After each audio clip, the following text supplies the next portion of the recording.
नमस्कार, आप देख रहे हैं न्यूज इंडिया। मैं हूं आशिफ इकबाल और आज हम परिचर्चा करने वाले हैं 8 PM के खास शो में। आप सभी का बहुत स्वागत है। जी हां, प्राइम टाइम शो है और यहां हम बातें भी उन्हीं की करते हैं जो चर्चा में होते हैं। और जिस सब्जेक्ट को लेकर हम आज परिचर्चा करने वाले हैं उनसे, जो भारत के मानिंद चेहरे हैं, वो चेहरे जो टीवी पर आप अक्सर देखते, सुनते, समझते, जानते हैं और जिनकी बातों को मानते भी हैं, उनके साथ हम चर्चा करते हैं। उन सवालों का जवाब लेते हैं जो सवाल इस वक्त सबसे ज़्यादा ज़रूरी है, या यूं कह लें कि तमाम आम लोगों ने ट्विटर के जरिए, फेसबुक के जरिए, यूट्यूब के जरिए, व्हाट्सएप के जरिए और SMS के जरिए जो सवाल भेजते हैं, उन सवालों का जवाब हम उन तमाम पैनलिस्ट से लेते हैं। 5 राज्यों में सबसे आखिर में तेलंगाना में विधानसभा के चुनाव होने हैं। 30 नवंबर को सभी 119 सीटों पर वोटिंग होगी। 3 दिसंबर को नतीजे आएंगे। तेलंगाना गठन के बाद से ही राज्य में KCR की पार्टी सत्ता पर काबिज रही है, लेकिन इस बार बीजेपी और कांग्रेस से 3 मोर्चों पर BRS को चुनौतियों का सामना करना पड़ रहा है। तेलंगाना में विधानसभा की 119 सीटें हैं और सत्ता हासिल करने के लिए 60 सीटों की जरूरत है। आंकड़े बताते हैं कि तेलंगाना की 29 सीटों पर मुस्लिम वोटरों की तादाद 15% से अधिक है। हैदराबाद की 7 सीटों पर मुसलमानों की आबादी 50% के करीब है और इन सीटों पर असदुद्दीन ओवैसी की पार्टी AIMIM का एक छत्र राज रहा है। तेलंगाना में मुस्लिम वोटरों की तादाद 12.5% है। 40 सीटों पर मुस्लिम वोटरों की पसंद से ही विधायक चुने जाते हैं। AIMIM इस बार भी 9 सीटों पर ही चुनाव लड़ रही है, यानी बाकी बची हुई सीटों पर BRS की सत्ता की डोर मुस्लिम वोटरों के हाथ में है। KCR सरकार का दावा है कि 2014 के बाद से तेलंगाना में मुसलमानों की सुरक्षा बढ़ी है। तेलंगाना में सांप्रदायिक हिंसा या दंगा की कोई घटना नहीं हुई है। 2023 के विधानसभा चुनाव में मुस्लिम वोटरों की भूमिका काफी निर्णायक मानी जा रही है। इसी बीच कांग्रेस ने आरोप लगाया है कि बीजेपी और BRS के बीच विधानसभा और आने वाले लोकसभा चुनाव को लेकर समझौता हो गया है। तो वहीं ओवैसी कांग्रेस पर बीजेपी की मदद का आरोप लगा रही है। CM KCR की बेटी K कविता जहां बीजेपी को खुला दुश्मन तो कांग्रेस को छुपा दुश्मन बता रही हैं। कुल मिलाकर इस बार तेलंगाना की लड़ाई काफी दिलचस्प हो चली है। ऐसे में सबके जुबान पर यही बात गूंज रही है कि आखिर तेलंगाना में किसकी सरकार बनेगी। चर्चा है कि शुरुआत करने से पहले आपको सुनाते हैं प्रियंका गांधी वाड्रा और K कविता का वो बयान जो इस वक्त काफी चर्चा में बना हुआ है। तो चर्चा हम शुरू करेंगे, लेकिन उससे पहले ये 2 बयान सुनवा देते हैं आपको। 10 सालों से देख रही है कि एक ऐसी सरकार चल रही है जो जनता के लिए नहीं काम करती। आपको समझाना पड़ेगा, दिखाना पड़ेगा कि आप जानते हैं कि अगर BRS की सरकार 5 साल और के लिए आई तो फार्म हाउस से चलेगी सरकार। आपको दिखाना पड़ेगा कि आप जानते हैं कि अगर BRS आई तो लैंड और लिकर माफिया राज करेंगे। अगर BRS वापस आई तो रोजगार नहीं मिलेंगे। अगर BRS वापस आई तो पेपर लीक होते चले जाएंगे। अगर BRS आई तो भ्रष्टाचार बढ़ेगा। अगर BRS आई तो पक्के घर नहीं बनेंगे। अगर BRS आई तो धरनी पोर्टल द्वारा आपकी जमीनें लूटे जाएंगी। ऐसा है, कांग्रेस 20 साल यहाँ पे हुकूमत करी, 55 साल हुकूमत करी, 11 बार आपने उनको मौका दिया। क्या पीने का पानी तक दे पाई आपको कांग्रेस? क्या बिजली दे पाई? क्या तालीम दे पाई? क्या दिया उन्होंने? दिया है तो सिर्फ दंगे दिए हमें, दिया है तो लगातार धोखा दिया कांग्रेस ने हमें, और जिंदगी भर ना भूलने वाली दर्द दिया है उन्होंने। तो ये छोड़ के बाकी जो अगुवाई लोग फैला रहे, इसमें आप ना आइए। मेरी आपसे रिक्वेस्ट है। काफ़ी सारे चीज़ें हैं कांग्रेस के बारे में बोलने के लिए, मेरी एक ही सेंटेंस में मुझे ख़त्म करना है। बीजेपी तो हमारा खुला दुश्मन है, लेकिन कांग्रेस छुपा दुश्मन है। वो सेक्युलरिज्म के आड़ में अलग अलग तरीके के काम करते हैं जो हमारे फ्यूचर के लिए, हमारे बच्चों के लिए, हमारे रियासत के लिए अच्छा नहीं है। आपसे मेरा यही रिक्वेस्ट है कि आप जब वोट करने जाएंगे तो अपने आप के लिए वोट कीजिए। बिल्कुल, तो आप सुन रहे थे प्रियंका गांधी वाड्रा को और के कविता को।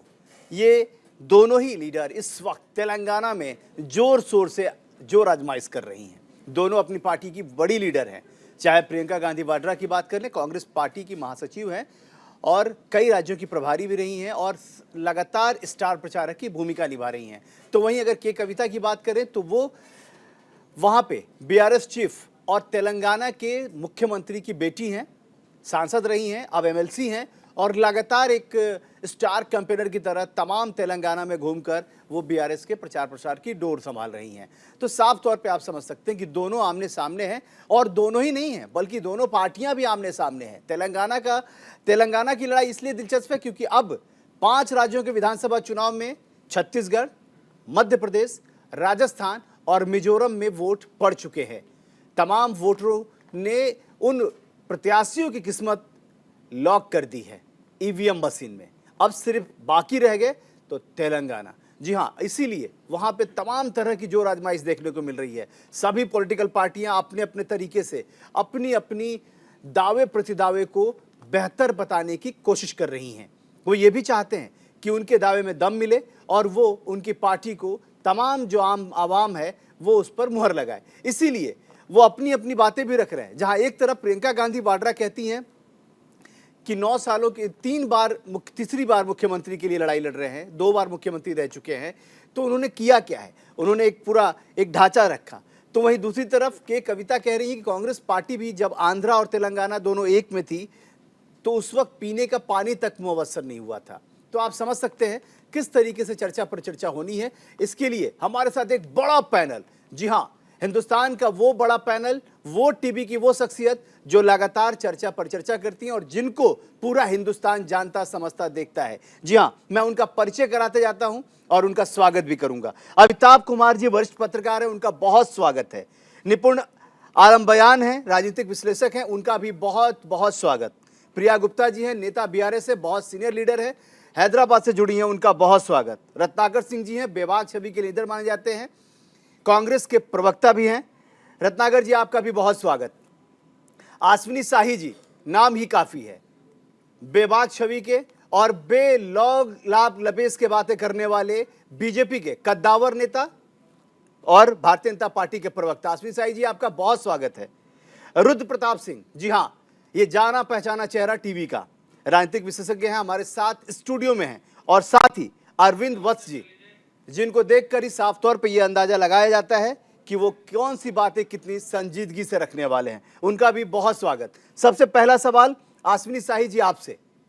लगातार दावे प्रतिदावे तो हो रहे हैं, कांग्रेस और बीआरएस के जंग दिखने को मिल रही है, लगातार बड़े बड़े बयान भी देखने को मिल रहे हैं, लेकिन भारतीय जनता पार्टी जैसा कि हर राज्य में चुनाव लड़ती है, तेलंगाना में क्या स्थिति है?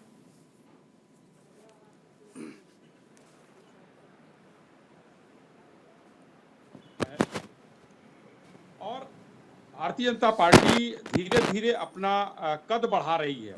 18 में चुनाव हुआ, लगभग 7% वोट हमको मिला। 19 में लोकसभा चुनाव में 20% के आसपास हमको वोट मिला। और अभी जो हैदराबाद म्युनिसिपल कॉर्पोरेशन का चुनाव हुआ, उसमें 48 सीटें भारतीय जनता पार्टी ने जीतकर सबके अंदर खलबली मचा दिया कि भारतीय जनता पार्टी की बहुत मजबूत पकड़ हो गई। इस बीच बांदी संजय कुमार ने 1000 किलोमीटर से ऊपर की यात्रा कर दिया और कार्यकर्ताओं में जोश भरते हुए वहां की जनता में यह आश्वस्त किया कि डबल इंजन की सरकार यहां बहुत जरूरी है। हैदराबाद के अगल बगल भारतीय जनता पार्टी की इतनी मजबूत पकड़ हो गई है कि आज तेलंगाना में ये कहा जाने लगा है कि त्रिकोणात्मक लड़ाई हो रही है। भारतीय जनता पार्टी को कोई गिनती में नहीं मान रहा था आसिफ जी, और आज भारतीय जनता पार्टी लड़ाई में आ गई है। तो ये भारतीय जनता पार्टी की बहुत भारी जीत है।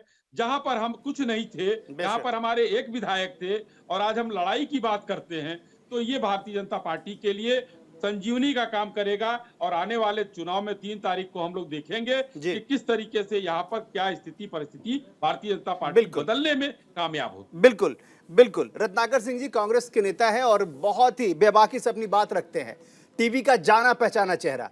रत्नाकर जी, मैं आपकी पहली प्रतिक्रिया जानना चाहूंगा, तेलंगाना को लेकर क्या तैयारी और क्या मानते हैं आप, क्या होने वाला है? देखिए आसिफ जी, कितना भी अश्विनी भाई कह लें कि हाँ त्रिकोणीय लड़ाई है, लेकिन अंत में सच मुंह से निकल ही जाता है कि संजीवनी पे ही ये जीवित रहेंगे। सुसुप्ता अवस्था में इनकी पार्टी है, 6% जो है वोट बैंक का वहां पे, और ये दावा करते हैं कि हम जब अपना मुख्यमंत्री बनाएंगे तो हम पिछड़े को बनाएंगे। जीतने का तो कुछ मतलब उम्मीद ही नहीं है, और घोषणा पिछड़ों का करते हैं, पिछड़ों के हितैषी बनने का काम करते हैं। बहरहाल मैं बात करूंगा तेलंगाना के केसीआर पार्टी की और बीआरएस से जो हमारी सीधी लड़ाई है, मैं उसके बारे में बात करूंगा कि हम कहां पे और किस तरह से वहां की लड़ाई में अपने आप को मजबूत स्थिति में पाते हैं। देखिए, तेलंगाना में आज जनता जो है वो केसीआर की पार्टी से पूरी तरह से ऊब चुकी है, उनके भ्रष्टाचार से। जो हक वहां के जनता को मिलना चाहिए, केसीआर की पार्टी बीआरएस ने उनको हक वहां पे नहीं दिया है। तमाम घोटाले और जो फार्म हाउस से जो सरकारें चला रहे थे ये लोग, इससे कहीं ना कहीं 8,000 किसान वहां पे आत्महत्या कर लेते हैं, सिर्फ इनके धुलमुल रवैये से, जो किसानों के बारे में नहीं सोचती ऐसी सरकारों के रवैये से। तमाम तरह के घोटाले हुए हैं। देखिए, मैं एक चीज कहना चाहूंगा आसिफ जी, प्रधानमंत्री जी आते हैं और कहते हैं कि भ्रष्टाचार में डूबी हुई है सरकार, तमाम घोटालों को गिनाते हैं, लेकिन कोई कार्रवाई नहीं करती है भारतीय जनता पार्टी। अगर कार्रवाई करती तो वहां पे ईडी और सीबीआई की जांच केसीआर के खिलाफ होती, लेकिन कार्रवाई ये कहां पे करते हैं? कार्रवाई ये राहुल गांधी के ऊपर करते हैं, जहां पे राहुल गांधी के ऊपर 24 केसेस लगाए जाते हैं। उनको सांसद के पद से जो है वो बेदखली किया जाता है। तो कार्रवाई वहां पे करेंगे। कहीं ना कहीं जो है तेलंगाना में भारतीय जनता पार्टी और केसीआर की पार्टी बीआरएस दोनों में पैक्ट है कि केंद्र में जो हम आपको जिताएंगे, राज्य में केसीआर को मुख्यमंत्री बनाएंगे। लेकिन भ्रष्टाचार जो है इतना चरम पे है कि वहां की जनता कांग्रेस के शासनकाल को देख चुकी है, और वो फिर से कांग्रेस को लेकर आने वाली है, क्योंकि कांग्रेस जनता के हित के बारे में सोचती है और जनता के मुद्दों पे लड़ाई लड़ती है। तमाम तरह के हमने वादे किए हैं और उस वादों को हम पूरा भी करेंगे। चाहे वो किसानों के एमएसपी का मामला हो, चाहे महिलाओं को 2500 रुपए देने का मामला हो, चाहे बिजली 200 यूनिट फ्री देने का मामला हो, तमाम ये मामले हैं जो जनता से जुड़े हैं, जो महंगाई से जनता। ठीक है, आपके पास लौटेंगे रत्नाकर जी। हमारे साथ बीआरएस की वरिष्ठ नेता हैं प्रिया गुप्ता जी, जो लगातार प्रचार प्रसार की कमान संभाली हुई है। प्रिया जी, आपका बहुत स्वागत। और सबसे पहला सवाल यही कहा जाता ये है कि आप छीनने वाला ज्यादा ताकतवर होता है बचाने वाले से। इस वक्त आप बचाने की भूमिका में है और कांग्रेस बीजेपी छीनने की भूमिका में है। क्या देखती हैं आप, कैसे देख रही हैं आप? देखिए भाई, छीनने वाला अपना छीनने का कोशिश करेगा, हमें कोई फर्क नहीं पड़ता, क्योंकि हम बचे हुए हैं। हमने सरकार बनाने के बाद में इस राज्य में काम किए हैं, और काम करते करते हम लोग जनता के दिल में उतरे हैं। जैसा कि भाई रत्नाकर जी ने अभी बोला था कि हमारे भ्रष्टाचार हमने दिया, हमने जनता को कुछ नहीं दिया, किसान आत्महत्या करा, यहाँ पे डेवलप नहीं हुआ। तो मैं सबसे पहले आपके माध्यम से उनको ही फिर जवाब एक बार ये दे दूं कि 1956 में यहाँ कांग्रेस की सरकार बनी थी, और उस समय कांग्रेस की सरकार ने सिटी कॉलेज के पास अंधाधुंध गोलाबारी करवाई थी, अंधाधुंध बंदूक चलवाई थी, जिसके कारण कई लोग मरे थे। और लोगों ने मना करने के बावजूद भी यहाँ पर आंध्रा में हैदराबाद स्टेट को मिला दिया गया था। उसके बाद जब से लेकर के अब तक, जब तक बीआरएस सरकार नहीं थी, जब तक 52 ईयर्स कांग्रेस ने तेलंगाना राज्य पर राज किया। अब आप मुझे बताइए, आप 52 ईयर्स में तेलंगाना की जनता को पानी नहीं दे पाए, बिजली नहीं दे पाए, कॉलेज नहीं दे पाए, सहूलियत नहीं दे पाए, रोजगार नहीं दे पाए, हॉस्पिटल नहीं दे पाए, कुछ भी फैसिलिटीज यहाँ की को नहीं दे पाए। दिया तो दंगा दिया तो लड़ाई दिया तो झगड़ा दिया तो जेल दी। आप उसके बाद अगर ये उम्मीद करते हैं कि सरकार हमारे यहाँ बनेगी, तो किस बुनियाद पर ये बात समझने जा रहे हैं कि सरकार ठीक है बनेगी? इन्हें यहाँ पर अवसर दिए, केसीआर जी ने यहाँ पर अवसर बनाए, बिना धर्म बिना जाति की राजनीति के। और जैसे कि प्रियंका गांधी जी बोल रही हैं कि फार्म हाउस से चलेगी सरकार, तो आप कैंडिडेट डिक्लेयर नहीं कर पा रहे और आप दिल्ली से सरकार चलाने की सोच रहे हैं, तो ये यहाँ पर पॉसिबल नहीं है। कहीं ना कहीं आपके मुंह से हमें ये हास्यास्पद दिखता है। ठीक है। हमारे साथ अरविंद बस जी है। अरविंद जी, सबसे पहले आपसे कैसे देख रहे हैं आप, और जिस तरीके से बीजेपी, कांग्रेस और बीआरएस के दावे प्रतिदावे हैं, उसको कैसे एनालिसिस करेंगे आप? धन्यवाद आसिफ जी। सबसे पहले तो मैं ये कहूँगा, हर चुनाव की तरह जी यहाँ पर भी दावे और प्रतिदावे हैं जी, और जो मेन प्लेयर्स इस समय जी तेलंगाना में हैं वो बीआरएस और कांग्रेस हैं, जो सच्चाई है। बिल्कुल। बट जो सरप्राइज एलिमेंट आने वाला है वो शायद भारतीय जनता पार्टी का है, जिसके नंबर्स ड्रामेटिकली बढ़ेंगे, जो शायद विजिबल नहीं है लेकिन ऐसा होगा। यदि आप पुराना इतिहास देखें तो तेलंगाना जब आंध्र प्रदेश था जी जी तो वो अपने आप में एक कांग्रेस का बहुत मजबूत सुदृढ़ गढ़ था, और वो गढ़ एनटीआर जी ने आके तोड़ा, उसमें अपनी पार्टी बना के। उसके पीछे बहुत कारण है, वो शायद इस समय जरूरत नहीं है बोलने की, पता है जी। तो अब यदि हम आगे बढ़ते हैं तो उसके बाद एनटीआर की पार्टी तेलुगु देशम में भी विघटन हुआ और एक तबका अलग हुआ, कांग्रेस का सहयोग मिला और जाके स्टेट बनी। बेशक, लेकिन आपने जो बहुत बड़ी बात कही, आपने कहा कि सरप्राइज एलिमेंट बीजेपी हो सकता है। हमारे साथ और भी लोग हैं, मैं जरा एक एक छोटी छोटी सी राय लेकर फिर आपके पास लौटता हूं, बिल्कुल आपके पास लौटता हूं। मैं वरिष्ठ पत्रकार हैं हमारे साथ अमिताभ जी। अमिताभ जी, आपने तो बहुत सारे चुनाव देखे हैं और आपको देखकर ये साफ प्रतीत होता है कि पता नहीं कितने सारे चुनाव आपने देखे होंगे और कितने रंग बदलते दुनिया को। जरा बताइए ना, सरप्राइज एलिमेंट की बात हो रही है कि चुनाव में क्या इस तरह की चीजें भी मायने रखती हैं? भारतीय जनता पार्टी के बारे में जो उन्होंने कहा है अरविंद जी ने, वो बड़ी बात है कि बीजेपी, कांग्रेस और बीआरएस की लड़ाई है और उसमें सरप्राइज एलिमेंट बीजेपी हो सकती है। कैसे देखते हैं आप? नहीं, सरप्राइज एलिमेंट कांग्रेस के लिए होगा, क्योंकि बहुत उम्मीद थी कांग्रेस को और है कि कांग्रेस सरकार बना लेगी। मुझे लग रहा है कि बीआरएस सरकार बचाने जा रही है। निश्चित रूप से भाजपा को थोड़ी बढ़त मिली है, जो अभी पिछले चुनाव जो हुए हैं और जिस ढंग से भाजपा और मोदी जी खुद जाके खड़े हुए हैं, तो भाजपा की सीटें मुझे लगता है कि फिर 5-6 तो कम से कम हो जानी चाहिए। अच्छा, वापस आ जाना चाहिए, बिल्कुल। लेकिन बीआरएस जो है, और जैसे एआईएमआईएम ने उसकी मदद की है और कई संगठन जो हैं, उसमें से थोड़ा बंटवारा तो हुआ, लेकिन फिर से बीआरएस मुझे लगता है कि गेन कर रही है और सरकार वो बचा लेगी। तो कांग्रेस की बहुत उम्मीद है जी। तो सरप्राइज एलिमेंट यही होने जा रहा है कि कांग्रेस वहां सरकार नहीं बना पाएगी जी, किसी भी ठीक है, ठीक है, सरकार बच रही, ठीक है, मैं ऊपर जाएंगे बीआरएस। बिल्कुल, मैं आपके पास फिर लौटूंगा। निपुण आलम बयान जी हैं।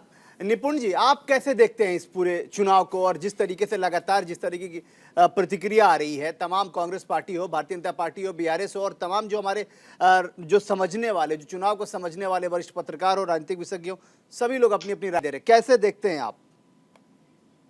कि बीजेपी वाकई में इस बार कुछ अच्छा करेगी। अब ये तो नहीं कह सकते कि सरकार बनाएगी, क्योंकि दक्षिण भारत में जिस प्रकार की राजनीति रही है तो बीजेपी के लिए मुश्किल होगी। लेकिन मैं बीजेपी की 1-2 बातों से बड़ा प्रभावित हूँ कि बिहार के चुनाव के बाद से आप देखें तो बीजेपी ने तेलंगाना को फोकस करना स्टार्ट कर दिया था जी। और अभी रिसेंटली हम देखें 2022 में जब बीजेपी की जो सबमिट होती है, यानी जो मीटिंग होती है एनुअल, उसके बाद हम देखें तब से वो तेलंगाना बहुत एक्टिव थी। और जो आपके लोकल इलेक्शन होते हैं, निकाय चुनाव होते हैं, उनमें बीजेपी ने काफी अच्छा अपना प्रतिशत बढ़ाया है, सीटें भी बढ़ाई है। तो बीजेपी जरूर उसको करेगी। और मैं देख भी रहा हूँ कि कहीं ना कहीं बीजेपी जो है अपना हिंदुत्व कार्ड की बात कर रही है। मैं देख रहा था अमित शाह जी ने जैसे कहा कि भाई अगर हम आते हैं तो आपको राम मंदिर के लिए फ्री की यात्रा कराएंगे, वो बातें उन्होंने बोलने शुरू कर दी है। इसके अलावा ओबीसी का मुख्यमंत्री बनने की बातें बोलने शुरू कर दी हैं। तो कुछ इस प्रकार के एलिमेंट्स हैं जो मुझे लगता है कि बीजेपी जरूर पूरी ताकत लगा रही है कि एक तीसरी पार्टी वहां पर को उभरे। और जैसे अमिताभ जी ने कहा कि 5-6 सीट, मैं कुछ थोड़ा सा इससे ज्यादा उम्मीद कर रहा हूँ, लेकिन मैं मान के चल रहा हूँ कि बीजेपी जरूर अपना वोट परसेंटेज जरूर बढ़ाएगी। सीट ज्यादा आई या ना वो बात अलग है, लेकिन वोट परसेंटेज जरूर बढ़ाएगी। बिल्कुल। कांग्रेस का मुझे लगता है कि कांग्रेस थोड़ा लेट में शुरू हुई अपनी कैंपेनिंग करना, जैसे हम देख रहे हैं पूरे चुनाव प्रचार के दौरान बीजेपी से लेट शुरू हुई है। हालांकि कांग्रेस एक अच्छी खासी टक्कर दे रही है, इसमें कोई दो राय नहीं है। तो मुझे लगता है मेनली जो फाइट रहेगी इन दोनों पार्टी में रहेगी। बाकी जो अदर पार्टीज हैं, छोटे मोटे जो पार्टीज, हम लोग ओबीसी पार्टी की बात करें, उनका वही रहने वाला है, क्योंकि एक निश्चित प्रतिशत उनका वोट बैंक का है, निश्चित सीटें हैं, वहां पर वो अपना प्रदर्शन हिसाब से बरकरार रखेंगी। लेकिन फाइट इन दोनों ही पार्टी में है। पर ये जो मुकाबला दिलचस्प जरूर हुआ है बीजेपी के एक्टिव। बेशक। रुद्र प्रताप जी, आपने भी तमाम लोगों को सुन लिया, सभी सारी चीजें राय भी हो गई, आपको कैसा लगता है, क्या लगता है आपको, किस तरीके से देख रहे हैं तेलंगाना के चुनाव को? देखिए आसिफ जी, तेलंगाना का चुनाव बहुत स्पष्ट है कि मुख्य मुकाबला बीआरएस और कांग्रेस के बीच है जी। लेकिन जो इसमें इंटरेस्टिंग फैक्टर आकर जुड़ता है वो बीजेपी है, क्योंकि बीजेपी किसी भी चुनाव को हल्के में लेती नहीं है और वो पूरी ताकत लगा देती है। और इस ताकत में आप देखेंगे कि दक्षिण में जैसे बार बार कहा जाता था कि बीजेपी को उपस्थिति नहीं है, वो धीरे धीरे उस तरफ को बढ़ रही है। और इसका एग्जाम्पल मैं दूंगा कि जैसे वेस्ट बंगाल और उड़ीसा में बीजेपी मुख्य विपक्षी दल हो गई कांग्रेस को हटा के, वही प्रयास उसका तेलंगाना को लेकर। हो सकता है कि उतनी सीटें इसकी नहीं आएंगी क्योंकि कांग्रेस बड़ी पार्टी है, वहां पर मजबूती से लड़ रही, लेकिन जो बीजेपी जितनी भी मजबूती से वहां आगे आएगी वहां बाकी पार्टियों के लिए समस्या खड़ी करती है। क्योंकि अगर कहीं किसी भी कंडीशन में बहुमत की सरकार नहीं बनी और बीजेपी का प्रदर्शन 10 से 15 सीटों के बीच चला गया तो बीजेपी वहां बहुत बड़ी लीडिंग पोजीशन में आ जाएगी। और बीजेपी इस चुनाव को मजबूती से इसके लड़ने का सबसे बड़ा उसका जो आगे का गोल है वो लोकसभा के लिए जाती है, क्योंकि जितना मजबूती से वो विधानसभा लड़ेगी उतनी मजबूती से वो लोकसभा में आएगी, और लोकसभा में बीजेपी जब आएगी तो उसकी सीटें लोकसभा में बढ़ेंगी।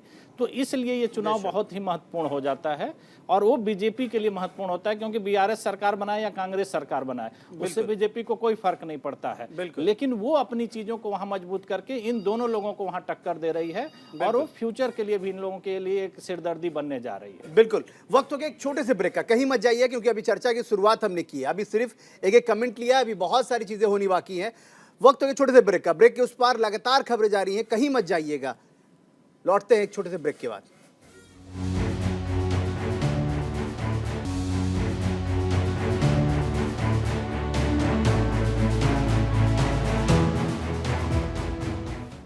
बिल्कुल, तो ब्रेक के बाद आप सभी का बहुत स्वागत है। हमारे साथ तमाम हमारे गेस्ट पैनल जुड़े हुए हैं और सभी लोगों का फिर से बहुत स्वागत। हम सवाल जवाब का सिलसिला शुरू कर रहे थे और जिस तरीके से तमाम जो हमारे गेस्ट हैं उन्होंने अपनी अपनी राय रखी है। रत्नाकर जी, अब आपके पास आ रहा हूं, अब सवालों का जखीरा आपसे, क्योंकि लगातार लोग कह रहे हैं।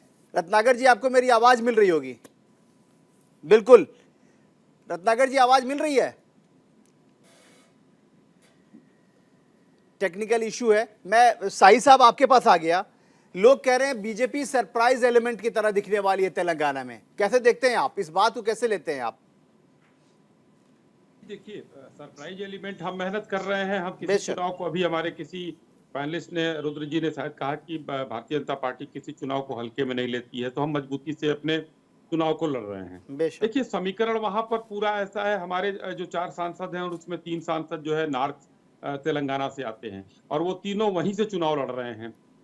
हमारे जो राजेंद्र जी हैं वो सीएम साहब को खुद चुनौती वहां पर दे रहे हैं, बहुत अच्छी तरह, मतलब जो रिपोर्ट आ रही है उसकी मैं बात कर रहा हूँ। रेवंत रेड्डी को चुनौती दे रहे हैं रमन्ना रेड्डी लोकल है वहां के। तो ये स्थितियां जो है लगभग ऐसी 45 से 50 सीटों पर बहुत अच्छी स्थिति है। और जैसे टी राजा सिंह हमारे एक चुनाव जीते हुए थे, लेकिन वहीं पर जो 7 सीटें हैं जुबली हिल्स से लेकर और जहां जहां चुनाव लोग लड़ रहे हैं उसमें 2 से 3 सीटों पर एआईएम की हालत खराब है भारतीय जनता पार्टी से।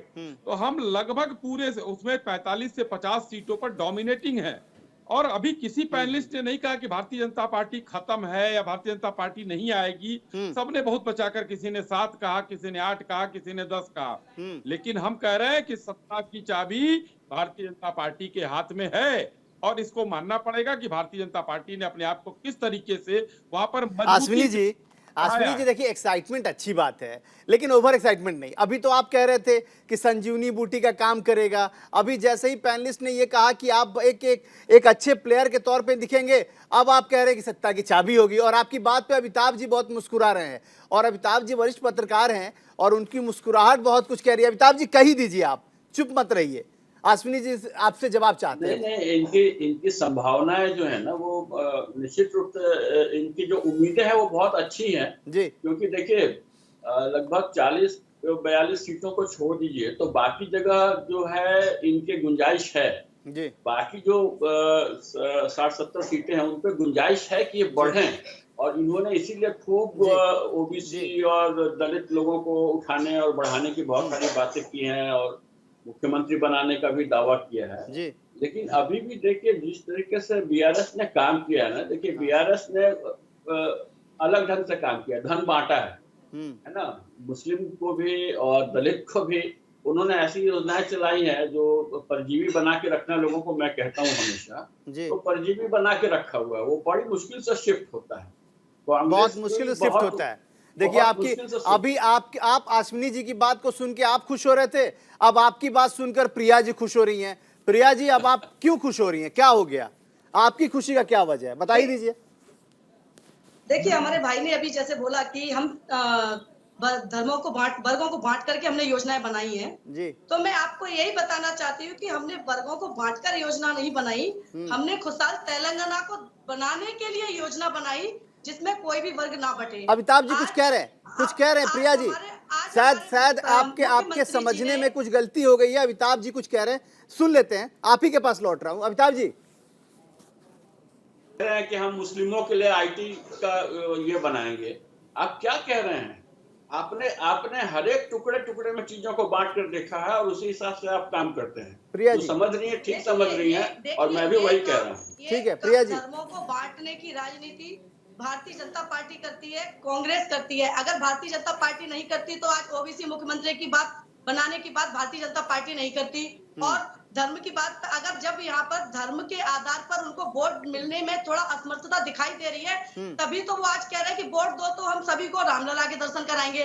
पहली बात। दूसरी बात, मुख्यमंत्री चंद्रशेखर राव जी ने तेलंगाना में एक सचिवालय बनाया हुआ है। उस सचिवालय, एक तरफ मोदी जी ने अपने दिल्ली में पार्लियामेंट बनाया हुआ है, क्यों उन्होंने उस पार्लियामेंट को किसी अंबेडकर की जी के नाम पर नहीं लगा दिया, जबकि वो तो संविधान के निर्माता थे। लेकिन वहीं दूसरी ओर हमारे सीएम साहब ने उसको सचिवालय को अंबेडकर का नाम दिया, क्या उसको उन्होंने किसी और को जाति बांटी? क्यों? कहीं ना कहीं संविधान लिखने वाले को एक मान दे दिया, सम्मान दे दिया। आज इस देश का संविधान जिसके ऊपर हम सब बैठकर यहाँ बड़ी बड़ी बातें भरते हैं, बड़ी बड़ी दम भरते हैं, वो संविधान लिखने वाला क्या एक सम्मान का अधिकार नहीं था? पहली बात। केसीआर जी ने कभी धर्म नहीं बांटा। जब यहाँ पर नवरात्रि में बतकम्मा का त्योहार होता है और दशहरा सेलिब्रेट किया जाता है तो हर हिंदू भाई बहन के घर में नए कपड़े पहुंचते हैं। जो लोग कपड़े नहीं खरीद सकते, कि भाई सभी के पास, हमें इस चीज का अफसोस नहीं होना चाहिए कि हम नहीं खरीद सकते। जब क्रिश्चियनों का त्योहार आता है, क्रिसमस के टाइम पे क्रिश्चियन भाइयों के यहाँ जाता है, रमजान का महीना आता है तो मुस्लिम भाइयों के पास तोहफे जाते हैं। वो इसलिए नहीं जाते हैं कि हमें धर्म बांटना है, वो इसलिए जाते हैं कि चलिए रत्नाकर जी से जवाब लेते हैं। रत्नाकर जी, प्रिया जी आपके पास आ रहा हूँ, प्रिया जी आपके पास आ रहा हूँ, रत्नाकर जी से सवाल का जवाब ले लें। रत्नाकर जी, आप लोगों की मेहनत धत्ता बता रही है, लोगों ने साफ तौर पे कहा है कि सरप्राइज एलिमेंट के तौर पे बीजेपी आगे बढ़ जाएगी और आपके हाथ से सत्ता की चाबी आते आते खिसक जाएगी, ऐसा मानना है लोगों का, क्या कह रहे हैं आप? रत्नाकर जी आप म्यूट हैं। हाँ देखिए, हमने आपकी आवाज म्यूट नहीं की रत्नाकर जी, ये आपकी वजह से म्यूट है, हमने नहीं किया है। हम तो चाहते हैं कि आप बोले तो लोग सुने, ये आपकी वजह से। आप ये मत कहिए कि हमने म्यूट किया है। जी मेरी आवाज आ रही है? जी आ रही है, एकदम आ रही है। देखिए आसिफ भाई, मैं ये कहना चाहूंगा कि हम जो है जनता के मुद्दों पे हम लड़ाई लड़ रहे हैं कहीं ना कहीं, और भविष्य के गर्भ में क्या छिपा है वो तो शायद ये लोग भविष्यवाणी कर रहे हैं। लेकिन जहां तक कांग्रेस पार्टी का मानना है और हमारे जो कार्यकर्ता वहां पे लड़ाई लड़ रहे हैं, निश्चित रूप से हम पूर्ण बहुमत की सरकार में वहां पे आएंगे। ये हमारी बहन अभी हमारे ऊपर आरोप लगाने का काम कर रही थी कि कांग्रेस ने क्या किया, पानी जल तक नहीं दिया, क्या किया कांग्रेस ने। तो ये 1956 से जो है बताना शुरू कर रही थी कि कांग्रेस ने क्या किया। मैं इस बहन को एक रिक्वेस्ट और करूंगा कि आप 1947 9 साल और आगे चले जाइए और 1947 से कांग्रेस ने क्या किया वो भी किराए पर बता दीजिए। और आप आरोप लगा रही थी भ्रष्टाचार का, एक भी कांग्रेस के लोगों को भ्रष्टाचार में आपने जेल भेजा, या भारतीय जनता पार्टी जो आरोप लगाती है वो जेल भेजा? लेकिन हम क्या किए हैं जरा मैं आपको वो बता देना चाहता हूं, जो आरोप आप लगा रहे थे कांग्रेस ने क्या किया। हमने 1947 से हमने इस देश को, ये तो फ्री बीज देते हैं, ये घरों में साड़ियां पहुंचाते हैं, ये पता नहीं क्या राशन क्या क्या फ्री बीज देने का काम करते हैं। हमने संपूर्ण सर्वांगीण विकास किया इस देश का। रत्नाकर जी, मैं आपको सिर्फ इसलिए रोक रहा हूं, आप अपनी कंटिन्यू रखिएगा, आप कंटिन्यू रखिएगा। मैं सिर्फ इसलिए रोक रहा हूं कि हम बात, देखिए उनके आरोपों का जवाब दीजिए, लेकिन फ्रीबीज की बात या कौन सी पार्टी कितनी सुविधाएं किसको दे रही हैं, अब वो कोई मसला नहीं रह गया। अब सबके घर जो है ना वो शीशे के हैं, कोई एक दूसरे पर पत्थर नहीं मार सकता है। जिस पार्टी को जीतना होता है वो लोक लुभावने वादे करते हैं। जो पार्टी, अगर आप ऐसे भी जानते, देखिए हम लोग आरोप प्रत्यारोप कीजिए आप, लेकिन उसमें सभी लोग संलिप्त हैं।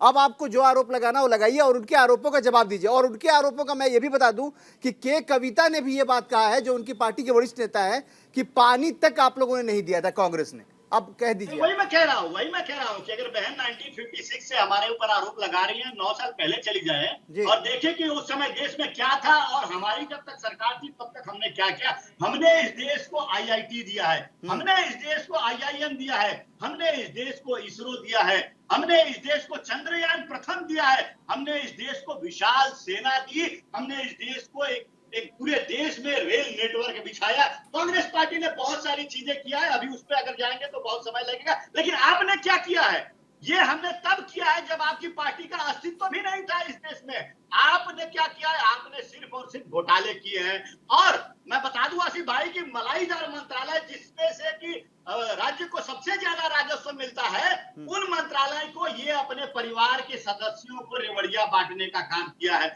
चाहे जमीन का मंत्रालय हो, चाहे शराब मंत्रालय हो, चाहे रेल मंत्रालय हो, रेत मंत्रालय हो, ये सारी जो चीजें हैं जिसमें राजस्व सरकार को मिलता है, ये अपने परिवार को जवाब देना चाहती हैं वो रत्नाकर जी, वो जवाब देना चाहती है। ले लेते हैं, जवाब ले लेते हैं। हाँ प्रिया जी बोलिए।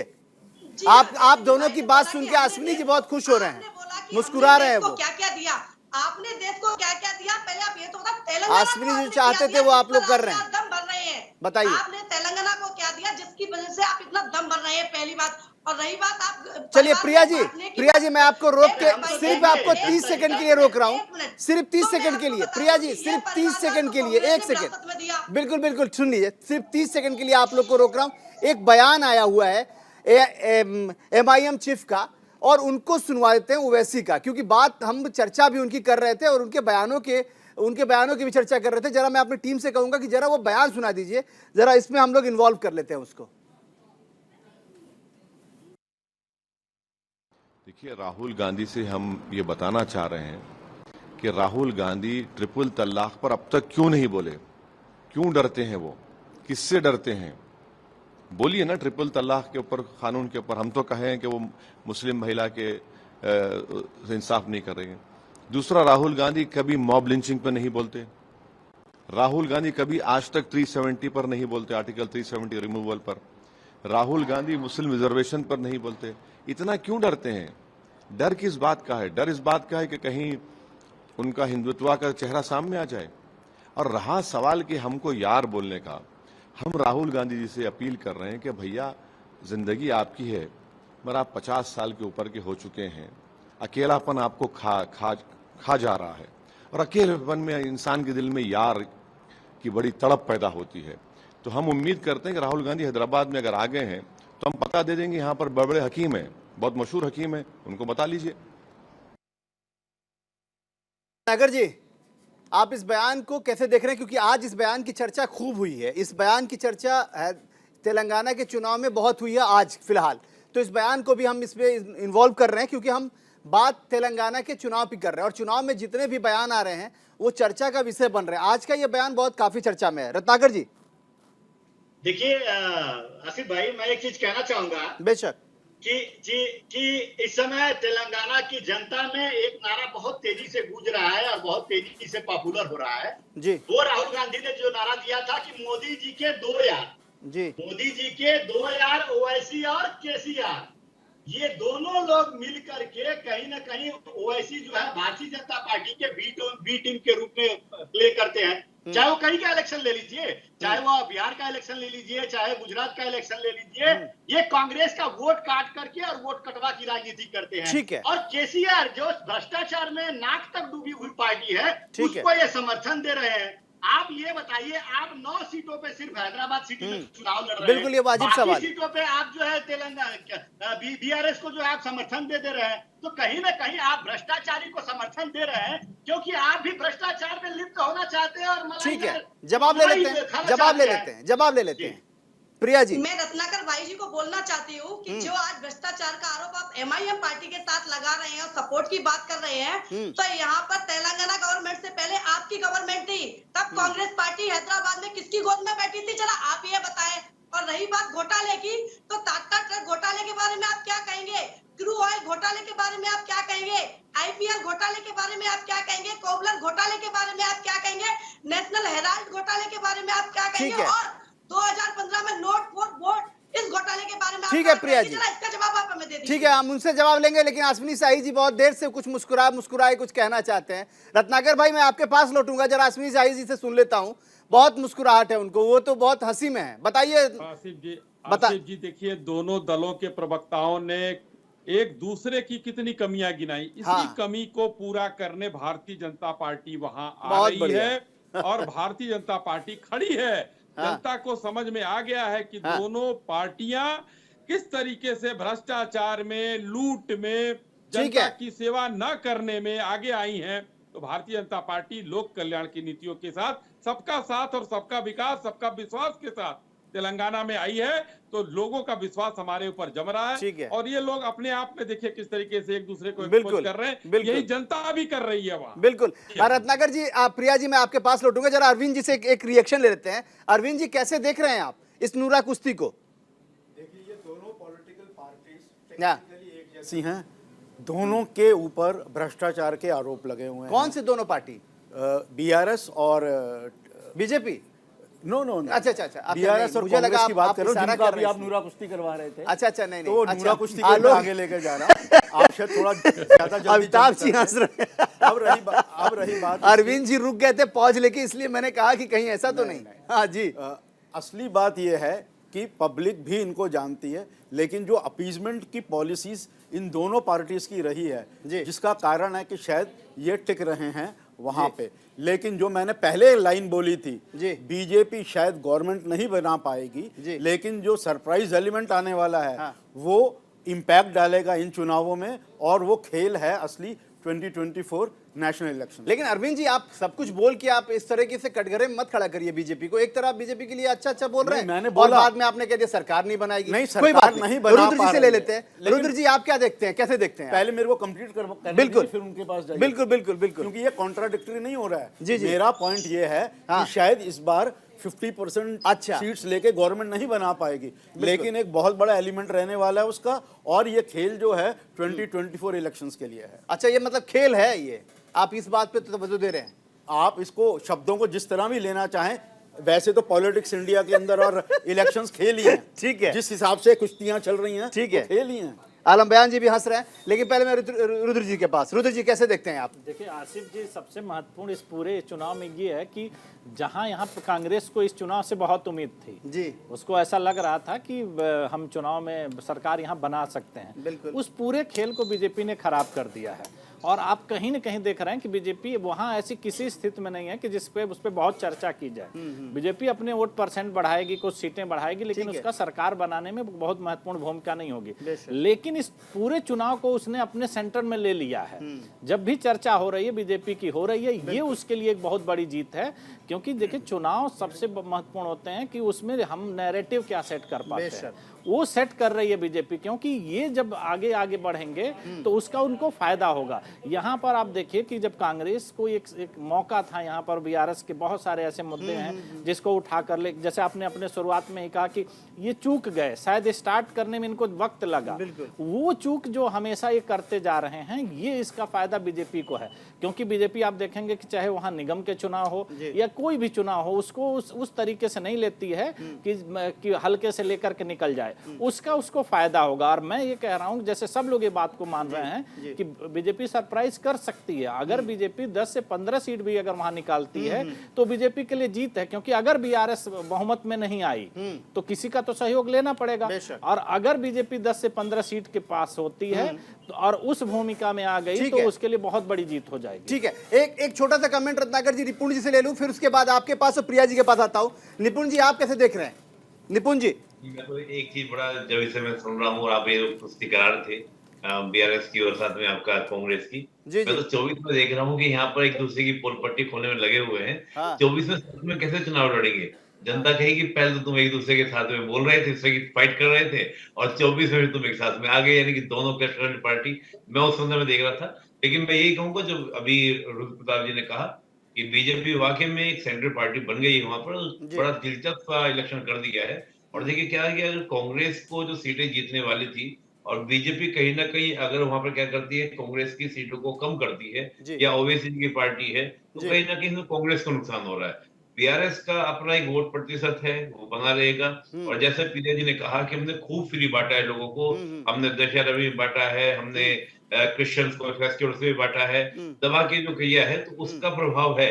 क्योंकि जनता को मैं देखा तो घोषणा पत्र में 400 रुपए सिलेंडर दिया जाएगा, उस तरह का 5 लाख की बीमा योजना दी जाएगी। तो जो इस प्रकार की जो एक आम योजनाएं होती है जो जनता को जोड़ लेती हैं, और आप देखें चाहे तमिलनाडु के चुनाव की बात करते हैं, कई भी आप चुनाव में देखें तो जिससे जनता को सीधे बेनिफिट मिलता है, जनता के दरवाजे तक कोई चीज पहुंचती है। खासतौर से ऐसी चीजें जब हम कपड़ों की बात कर रहे हैं, तो उसका मतलब कहीं ना कहीं जनता का एक जो क्या ना, जो बिल्कुल निम्न वर्ग का जो जनता है, वो तो एकदम निश्चित रूप से एक पार्टी प्रति वफादार हो जाता है, आप इसको कहीं भी देखें। ठीक है रत्नाकर जी, ये सब लोग आप ही के नुकसान की बात कर रहे हैं। देखिए, मैं को आसिफ जी एक चीज बता देना चाहता हूँ। बिल्कुल बताइए। ये लोग जब भी कर्नाटक का चुनाव हो रहा था तो उस समय भी ये प्रिडिक्ट कर रहे थे कि जेडीएस का जो है वोट वो शिफ्ट हो जाएगा बीजेपी में, और बीजेपी जो है जीत कर आएगी वहां। लेकिन हुआ क्या? हुआ वही कि भ्रष्टाचारी जो है सरकार को उखाड़ फेंकने के लिए कांग्रेस पे लोगों ने फिर विश्वास जताया और कांग्रेस जीत करके वहां पे आ गई पूर्ण बहुमत के साथ। उसी प्रकार देखिएगा इस बार भी तेलंगाना में जो ये अनुमान लगा रहे हैं कि बीजेपी जो है खेला करेगी और बीआरएस जीतेगी, ऐसा कुछ नहीं होने वाला है। जनता जो है बिल्कुल उसका वोट बैंक बीआरएस का वो कांग्रेस के ऊपर शिफ्ट होने वाला है, क्योंकि जनता वहां पे भी भ्रष्टाचार से उब चुकी है, भ्रष्टाचार से परेशान हो चुकी है। जो हक आम जनता को मिलना था वो ये लोग खा जा रहे हैं, ठीक है नेता लोग। उसी की वजह से मैं बता रहा हूँ, उसी की वजह से वहां पे 8000 किसानों ने आत्महत्या की है। क्यों की है भाई? अगर आप किसानों को समृद्ध बना दिए है, सशक्त बना दिए है, तो किसानों को आत्महत्या करने की क्यों जरूरत पड़ी? एक सवाल और, धरणी पोर्टल, एक चीज और कहूंगा, ये धरणी पोर्टल के माध्यम से किसानों की जमीन छीनने का काम किया है। इसमें 20 लाख किसान जो है प्रभावित हुए हैं, जिनके जमीन छीना गया है। तो ये सब भ्रष्टाचार लोगों को दिख रहा है, और इनका वोट जो है हमें शिफ्ट होने वाला है, और हम इस पर पूर्ण बहुमत से जीतेंगे। ठीक है, लेकिन एक सवाल और है, जो आपसे भी जवाब चाहिए, अश्विनी जी से भी और प्रिया जी से भी, और अमिताभ जी मैं आपके पास भी लौटूंगा। लेकिन एक सवाल बड़ा चुभ रहा है, जो इसलिए मैंने वो MIM चीफ का बाइट भी सुनवाई, इसलिए क्योंकि एक बात बताइए प्रिया जी, यहाँ माना यह जाता है कि तेलंगाना में 40 सीटों पर मुसलमानों का आधिपत्य है। वो माना यह जाता है कि उनका बहुत दबिश है, और उनके वोट से, उनके वोट बैंक से ही तय होता है कौन विधायक होगा। उसके बावजूद सिर्फ 9 सीटों पर असैवुद्दीन ओवैसी अपने उम्मीदवार उतारते हैं, बाकी सीटों पर अपरोक्ष रूप से आपको सपोर्ट करते हैं। एक तरफ आप ये कहते हैं कि आपने इतने सारी परियोजनाएं लगाई हैं कि आपको किसी की जरूरत नहीं है। आपने कहा कि आप ईद के लिए अलग, क्रिसमस के लिए अलग, होली दीपावली के लिए अलग तमाम तरह के इंतजाम करते हैं आप, और वही बात अमिताभ जी भी कह रहे थे। लेकिन इस बात में समझाइए कि आखिर उसके बावजूद आपको ओवैसी जैसे लोगों की जरूरत क्यों है? क्योंकि आप एक तरफ ओवैसी पर तो साफ तौर पे कांग्रेस बार बार इल्जाम लगाती है कि बीजेपी की बी टीम है, और आपने भी कई बार आप उनको गले लगाने के बजाय आपने किनारे लगा रखा है। तो आखिर इस तरह की चीजें क्यों हो रही हैं? तुम्ही से मोहब्बत, तुम्ही से अदावत। देखिए अक्की भाई, सबसे पहले मैं भाई का जवाब दे दूं, जो सारे लोग बोल रहे थे कि एक दूसरे की पोल खोलने वाली और भ्रष्टाचार के ऊपर, मैं इसका जवाब दूंगी आपको। कि अगर भ्रष्टाचार तेलंगाना राज्य में केसीआर सरकार द्वारा हुआ है, तो आज केंद्र में भारतीय जनता पार्टी की सरकार बैठी है, और वो पार्टी चाहे तो जब उसके ऊपर इंक्वायरी बिठा सकती है, चाहे उसके ऊपर जांच समिति बिठा सकती है, और उस चीज को सामने ला सकती है। क्योंकि कहीं ना कहीं भ्रष्टाचार हुआ नहीं, इसीलिए उनके पास उसको पूरा करने के लिए मकसद ही नहीं है। दूसरी बात मैं आपको एक और बताना चाहूंगी कि जिस तरह से भाई ने बोला हमारे कि आप फ्री में बांट करके लोगों को रेवड़ियां बांट करके मोड़े, तो हमारे चंद्रशेखर राव जी ने फ्री में सिर्फ इसलिए बांटा कि जिन लोगों के घर में अंधेरे हैं, जो कांग्रेस की देन है, जो अभी तक ऊपर नहीं आ पाए हैं, और जो 10 साल से हम उनको ऊपर लाने की कोशिश कर रहे हैं, उन लोगों के घरों में दीपक जल सके, खुशहाली बन सके। क्योंकि तेलंगाना को हासिल करके 10 साल हुए हैं, और उस 10 साल में तेलंगाना की सरकार ने तेलंगाना में वो सब काम कर रखे हैं जो कांग्रेस ने 52 साल आपने बीजेपी को खुली चुनौती दे दी है। एक बच्चे के जन्म से लेकर एक वृद्ध की मृत्यु तक तेलंगाना राज्य में तेलंगाना के सीएम ने हर सुख सुविधाओं को बराबर ध्यान रखा है। और रही बात किसान की आत्महत्या की, जब आपके राज्य में पानी और बिजली उनको नहीं दिया जाता था तब किसान आत्महत्या करता था। आज का किसान केसीआर की सरकार से बहुत खुश है, क्योंकि प्रति एकड़ पर उनको 16,000 रुपए दिया जा रहा है, क्योंकि कहीं ना कहीं आज वो अपने निवेश से खेती कर सके, अपने परिवार का भरण पोषण कर सके। ऐसा सपना मुख्यमंत्री केसीआर जी का है। तीसरी बात मैं आपको ओवैसी जी की बता दूं, ओवैसी जी की अपनी एक निजी पार्टी है। आज भारतीय जनता पार्टी और कांग्रेस पार्टी एक दूसरे को एक नदी के दो किनारे मानते हैं, लेकिन आज तेलंगाना राज्य में दोनों पार्टियां एक होकर के उन क्षेत्रों में जहां कभी बंडी संजय, भारतीय जनता पार्टी के प्रेसिडेंट बंडी संजय जी करीमनगर के जो पार्टी को खड़ा करने के लिए जी जान लगा दिए, आज उन्हीं के क्षेत्र में कांग्रेस के द्वारा डमी कैंडिडेट उतारा जाता है, क्योंकि कहीं ना कहीं आपकी मिली भगत थी। आज कोटला विधानसभा में कांग्रेस पार्टी की तरफ से डमी कैंडिडेट उतारा जाता है, क्योंकि आपकी मिली भगत थी। आज गोसामहल विधानसभा में कांग्रेस पार्टी की ओर से डमी कैंडिडेट उतारा जाता है, क्योंकि आज आपकी साठगांठ यहाँ दिख रही है। अरे ये तो बड़ा आरोप लगा दिया आपने प्रिया जी, आपने बड़ा आरोप लगा दिया। दो नेशनल पार्टियां जो दोनों दो अलग अलग पार्टियां, दो अलग अलग ग्रुप है, दो अलग अलग धाराओं की पार्टियां हैं, उनको आप कह रही हैं कि दोनों आपके खिलाफ लड़ रहे हैं। ये बड़ा आरोप है। रत्नाकर जी अब आप खुश मत होइए और अश्विनी जी आप भी खुश मत होइए। जवाब दीजिए, आप लोग जवाब दीजिए। पहले रत्नाकर जी फिर अश्विनी जी। हाँ अश्विनी जी, देखिए ये कह रही थी कि बीजेपी कार्रवाई क्यों नहीं करती है, हाँ। भ्रष्टाचार में डूबे हैं। तो बीजेपी क्या है, वहां पे कार्रवाई करेगी जहां पे इसको राजनीतिक फायदा मिलता है। वो राजस्थान में कार्रवाई करेगी, वो छत्तीसगढ़ में भूपेश बघेल पे कार्रवाई करेगी, तो वहां राजनीतिक फायदा मिलेगा। अब यहाँ पे इनको सपोर्ट करना है तो क्यों ईडी और सीबीआई की जांच केसीआर के खिलाफ करेगी? ये लीजिए, एक बड़ा आरोप लगा दिया आपने अश्विनी जी पर, बड़ा आरोप है ये। अश्विनी जी अब जवाब देंगे। प्रिया जी मैं आपके पास आऊंगा, प्रिया जी मैं आपके पास आऊंगा। रत्नाकर जी जवाब ले लेते ना, जवाब ले लेते। थोड़ा छोटा छोटा रखेंगे तो हम लोग थोड़ा सा उसमें तमाम चीजें साफ भी आएंगी। अश्विनी जी। आसिफ जी देखिए, आसिफ जी एक रत्नाकर जी को शायद ये कांग्रेस के लोग भूल जाते हैं कि बीजेपी कार्यवाही नहीं कर रही है। सुप्रीम कोर्ट ने जब ये 18 लोग गए थे, 18 पार्टियां, सुप्रीम कोर्ट ने कहा था संस्थाएं अच्छा काम कर रही हैं, तो वहां संस्थाएं काम करती हैं। राहुल गांधी से पूछताछ हो या कविता जी से पूछताछ हो, कहीं भी संस्थाएं चूकती नहीं है। भारतीय जनता पार्टी पूछताछ नहीं कर रही है। रही दूसरी बात, आप वहां की जनता को देखिए। आज माननीय प्रधानमंत्री जी का रोड शो आप बार बार दिखा रहे हैं। बिल्कुल। आज देखिए किस तरीके से आज रोड शो में जन सैलाब उमड़ा था, और ये सैलाब बताने के लिए काफी है कि तेलंगाना की जनता ने तय कर लिया है कि माननीय मोदी जी के पार्टी को विजयी बनाना है, और वहां पर जो है जो स्थिति का इन लोगों ने करके कबाड़ा कर रखा है, इनको दूर हटाना है।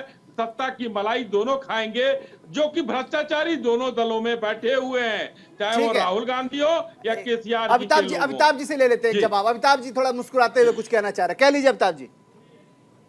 देखिए ऐसा है ना कि कांग्रेस की जो रणनीति थी ना जी, एक तो पहली रणनीति थी जिसमें काफी समय से लगे थे कि वहां के जो छोटे छोटे असंतुष्ट ग्रुप है, समूह है, उन सबको जोड़ करके और फिर उनको साथ ले करके और बीआरएस को मात दी जाए। दूसरा, जनता को यह समझाने की कोशिश की जाए कि बीआरएस और भाजपा जो है अंदर खाने मिले हुए हैं। जी जी। और इस बात को उन्होंने महसूस कराया भी था एक हद तक। लोगों में एक ज्वाइंट एक्शन कमेटी उन्होंने बनाई थी जो घूम घूम के सारे मुस्लिम समूहों को जोड़ रही थी और बता रही थी कि अंदर खाने जो है भाजपा बीआरएस को समर्थन करती है, इसलिए बीआरएस के लिए मुसलमानों के लिए कांग्रेस ही ज्यादा बेहतर है, जिसके साथ हम पहले रहे हैं। तो वो वाला दांव जो है ना थोड़ा सा मात खा गया है, तो कांग्रेस इसीलिए थोड़ी आश्वस्त है कि उसको लग रहा है कि निकाल लेंगे। लेकिन जिस तरीके से लड़ाई बहुत कांटे की है, इसमें कहीं दो मत नहीं है, क्योंकि इतना आसान नहीं है। या बीजेपी के लिए कह लें, या कांग्रेस के लिए कह लें, या बीआरएस के लिए कह लें, क्योंकि तीनों पार्टियों के लिए चैलेंजिंग है। अगर बीजेपी को अपने आप को प्रूफ करना है तो कांग्रेस को जीत कर दिखाना है, बीआरएस को वो सरकार बचानी है। तमाम आप साथियों का बहुत शुक्रिया। वक्त की कमी है इसलिए बहुत माफी चाहूंगा, लेकिन बहुत शानदार और बहुत बढ़िया तरीके से, बेबाक तरीके से हमने चर्चा की है। इस चर्चा का परिणाम ये रहा कि अब साफ तौर पर बीआरएस ने खुलकर चुनौतियां स्वीकार की हैं और कांग्रेस पार्टी वहां सरकार बनाने के कवायदों में है। वही दूसरी तरफ बीजेपी सरप्राइज एलिमेंट हो सकती है, तमाम विश्लेषकों का यह मानना है। तो तेलंगाना की ये तमाम जो जानकारियां थी वो आप तक हमने पहुंचाई है। लगातार बने रहिए न्यूज़ इंडिया के साथ, क्योंकि यहां खबरों का सिलसिला रुकता नहीं है और हम चुनाव से जुड़ी तमाम खबरें आप तक पहुंचाएंगे। और आपको बता दें कि हम 1 तारीख को 1 नवंबर को महा एग्जिट पोल करेंगे और 3 तारीख को लगातार हम आपको दिखाएंगे सुबह 7 बजे से मेगा कवरेज कि आखिर चुनाव के परिणाम कैसे आने वाले हैं। सबसे पहले हम आपको दिखाएंगे क्योंकि तमाम विधानसभा में हमारे रिपोर्टर, हमारे ग्राउंड जीरो के हीरो मौजूद रहने वाले हैं और सबसे पहले आप तक खबर पहुंचाने वाले। तो देखते रहिए न्यूज़ इंडिया, क्योंकि यहां खबरों का सिलसिला रुकता नहीं है। बहुत धन्यवाद।